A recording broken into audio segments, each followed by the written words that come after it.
গাইবান্ধার সুন্দরগঞ্জে এসকেএস মমতা প্রকল্পের আয়োজনে বউ শাশুড়ির মিলন মেলা অনুষ্ঠিত হয়েছে।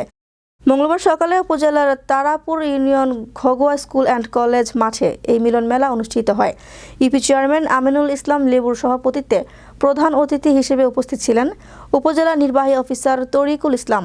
বিশেষ অতিথি হিসেবে উপস্থিত ছিলেন ইউএসইউ Bellal Hossain, doctor Shamima Bilkis, SKS project coordinator Baharam Khan, technical officer Prashanta Roy সহ আরও অনেকে।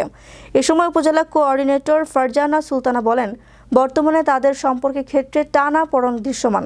এমন অবস্থায় পাল্টে দিয়ে একে অপরের প্রতি নিবিড় সেতুবন্ধন তৈরি করার লক্ষ্যে বউ শাশুড়ির মেলা আয়োজন করা হয়েছে। এই বউ শাশুড়ির মেলার যে আয়োজনটা, এটা আসলে আমাদের প্রথম যেটা চাওয়া যে বউ শাশুড়ির মধ্যে যে একটা বন্ধন, এটাকে সৃষ্টি করা, যার মাধ্যমে এখানে মা যে নিরাপদ ডেলিভারি বিষয়টা সেটা প্রতিষ্ঠানে করানোর জন্য তারা যেন শাশুড়িও যেন মুখ্য ভূমিকা পালন করে, এবং সেই ভূমিকা পালন করতে গিয়ে বউ শাশুড়ির মধ্যে যে একটা দায়িত্ববোধের যে বিষয়টা, বন্ধনের যে বিষয়টা, সেই বিষয়টাকে মাথায় রেখে আমাদের আজকে বউ শাশুড়ির মিলন মেলার এই আয়োজনটা এখানে করা হয়েছে।